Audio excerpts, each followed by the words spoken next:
Malaysia is a constitutional monarchy and parliamentary democracy. The country is divided into three levels of government: federal, state and local, with central and state election held regularly. Local government election, on the other hand, have not been held since they were stopped in 1965.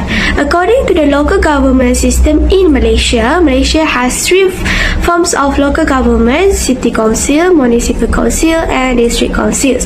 Local government income is derived from three sources: tax, non-tax revenue, and federal and state government allocation. The three types of local government have different tasks that reflects their size and capacity.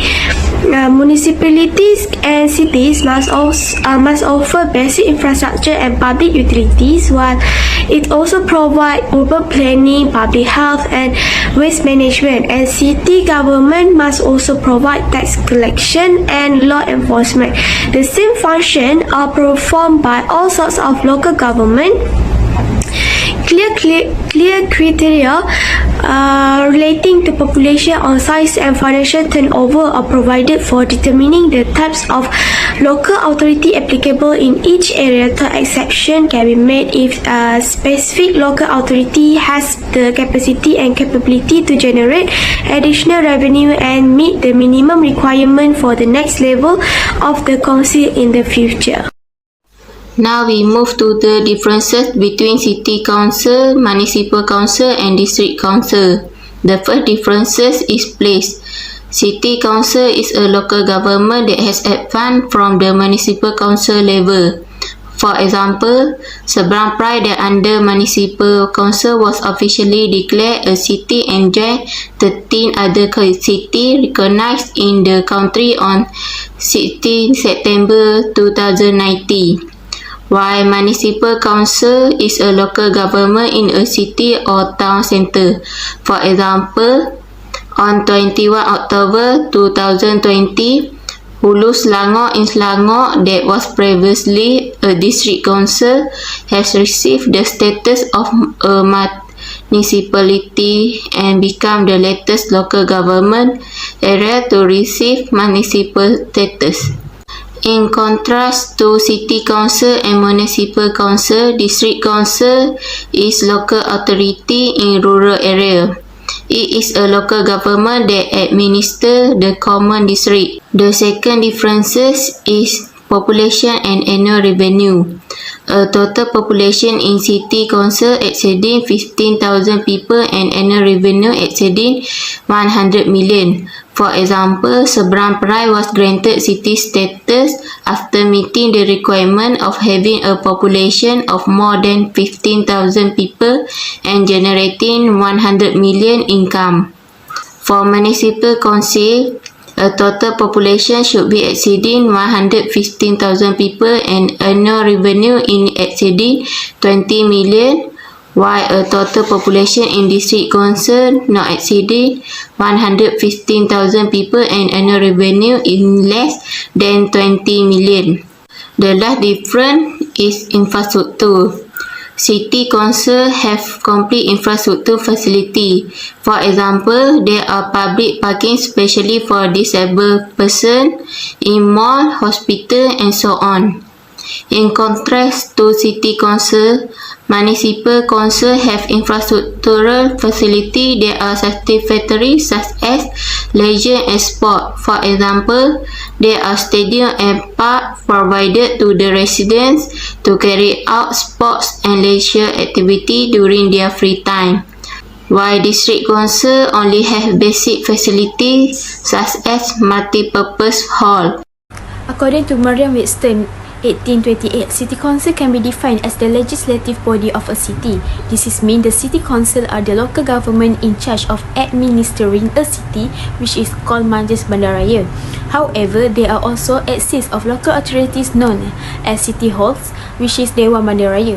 There are 19 city council located in Malaysia. For example, our city council is Kuala Lumpur City Hall, or known as Dewan Bandaraya Raya Kuala Lumpur. The current mayor of DBKL is Datuk Seri Haji Mahdi bin Cik Ngah. The mission of DBKL is to aim development and improvement of Kuala Lumpur through many aspects, such as in socio-economic planning, regulation and development program. Next is councillor and voting process of Kuala Lumpur City Hall. Executive power comes from the mayor into City Hall, who is appointed every 3 years by the Minister of Federal Territories of Malaysia since the election was suspended in 1970. Besides, since 1972, Kuala Lumpur has been led by 12 mayor. The post mayor was created to replace the post of High Commissioner of the capital after the Malaysia capital received an upgrade to become a city. Furthermore, the City Advisory Board consists of a representative from the Ministry of Federal Territories, 2 of Selangor State appointees, 1 a representative from the Ministry of Finance, 1 a representative from the Economic Planning Unit, and 10 individuals who do not hold public service position, which include Dr. Seri Johari Abdul Ghani and others. First function of DBKL is to provide cleaning and garbage disposal services.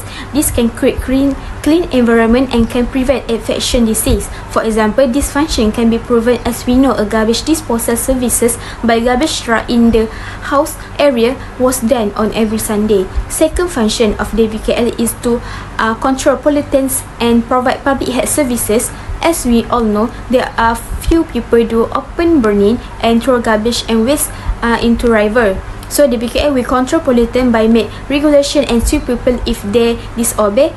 For example, maximum compound to RM1000 for people who throw rubbish in public areas. Third function is to manage the beautification of the city. This is mean plan a procedure or progress for improving the visual and environment areas in city. This is because can attract many tourists from within the country or foreign tourists to travel to the city, for example by planting trees and flowers. DBKL has developed program that based on obligatory function, which is public toilet services. DBKL has provided public toilet facilities in numerous locations and places across the city for the comfort and ease of us of the population of Kuala Lumpur. For instance, public toilet is available at Jalan Raja Alang. Other than that, DBKL has developed program named Sport Complex Services. DBKL has provided a numerous number of sports and athletics facilities development to encourage people to participate in healthy sport and activities. This also can promote a healthy lifestyle. The sport complex operated by DBKL are listed such as Stadium Hockey Kuala Lumpur and Complex Sukan Desa Tasik. Other than that, DBKL has developed some program that based on discretionary function, which is culture and arts. City theatres. The upgrading and reopening of the city theatre is also one of the effects and responsibilities of the DBKL on the policy of culture development. Moreover, the city theatre has also received a very encouraged response from filmmakers, advertisement and others to be used as a filming location. Several reality shows also was involved and held at this historic theatre, such as Malaysian Idol and So You Think You Can Dance. Next program or services by DBKL that provide to people is public parks. Public park is significant for provide clean air and creating safe gathering places, especially for children. For example, list of public parks in Kuala Lumpur is Taman Botani Perdana. Sungai Petani Municipal Council can be known as the local government that administers Sungai Petani and the Lower Kuala Muda district at Kedah, Malaysia. In Kedah, it is the most populated local government. The local government system established at Sungai Petani in 1950. It is because the government adopted the council ordinance.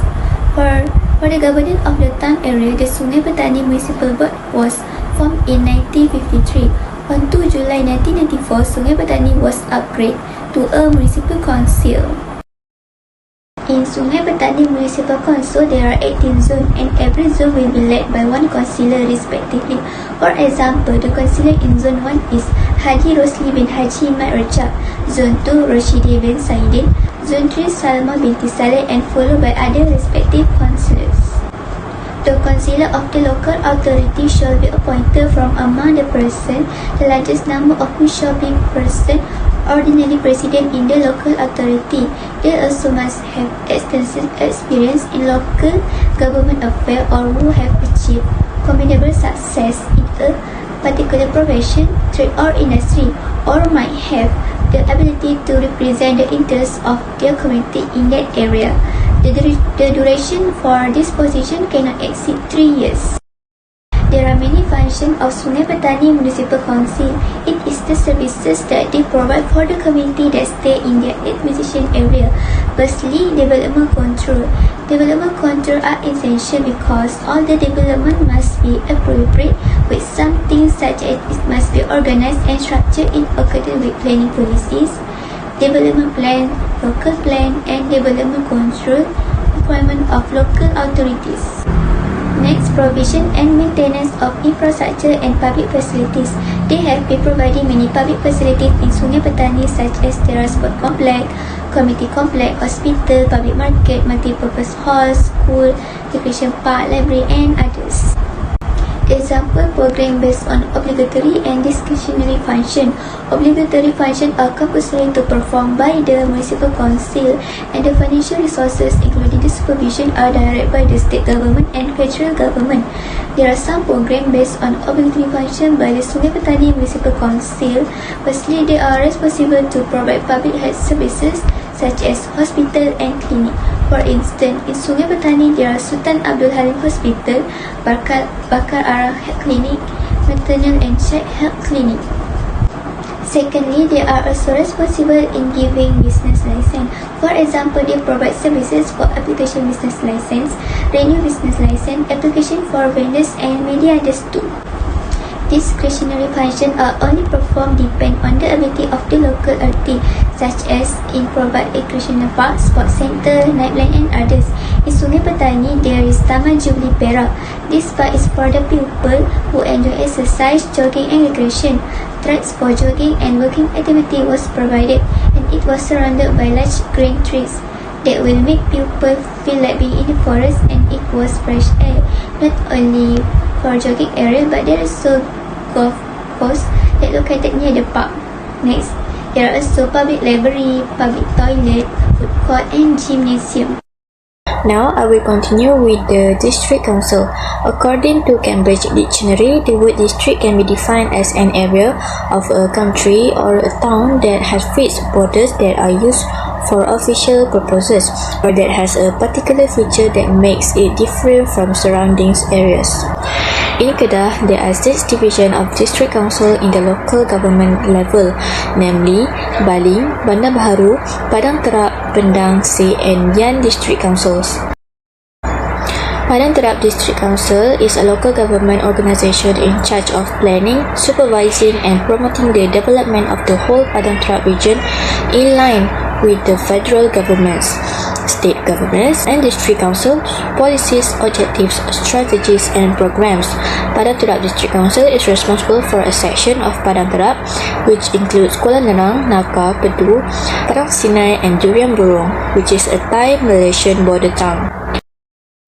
Padang Terap District Council's key responsibility are to plan, organize and implement land development in the district to the utmost extent possible as advised by the government.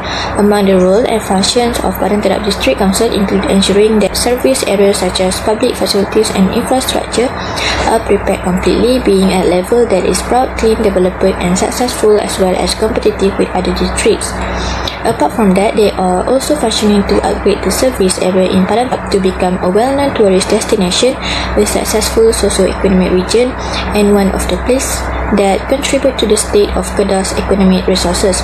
Finally, Padang Terap District Council plays a role in establishing community-based initiatives to foster peace and harmony in society as well as excellent ties between citizens and governments. Obligatory functions are carried out by the Padang Terap District Council in line with the regulations and instructions issued by the local government in accordance with the requirements and resources specified. Among the programs done under the obligatory functions of the Padang Terap District Council include upgrading the business site in front of the Kuala Nerang bus station, upgrading the parking facilities around the stalls at the Kampung Rambutan, In Kuala Nerang, upgrading public facility at Bukit Gedong Recreational Park, upgrading the Tapak Niaga Padu Recreation Park, upgrading Kenanga Arcade, upgrading Dewan Tunku Putra Kuala Nerang facilities as a PPV centre, upgrading Pekan Selasa Complex in Kuala Nerang, and upgrading standard of business facilities at the Naka Night Market site. After all the obligatory functions have been performed, the discretionary functions can be considered to take part if there are any surplus of resources from the central government's allotment. One program which is related to the discretionary function that has been performed by Padang Terap District Council is the Tourism Productivity Nexus (TPN) program. It is an industry lab group under the Malaysian Productivity Corporation supervision. It was founded as part of Malaysia's Productivity Action Plan (MPB). TPN is a one-stop center that assists businesses in increasing productivity, increasing innovation, and capturing growth possibilities. TPN championed a number of policies aimed at allowing growth and improving productivity at the national, sectorial, and enterprise levels. In the most areas, the influence and impact of the local government systems on the general public are significant. Local authorities as administrative units operating under the systems of government have a significant impact on the individual's life in variety of ways, including health, education, the environment, cleanliness, housing, the provisions of basic service, and the creations of opportunities for a higher standard of living. In Malaysia, local government as the third tier of government also serve as an important platform for furthering policies and facilitating the executions of appropriate federal and state government goals and programs. Local authorities play a significant part in the country's development administrative structure by planning, coordinating, managing, and controlling the development process at the local level.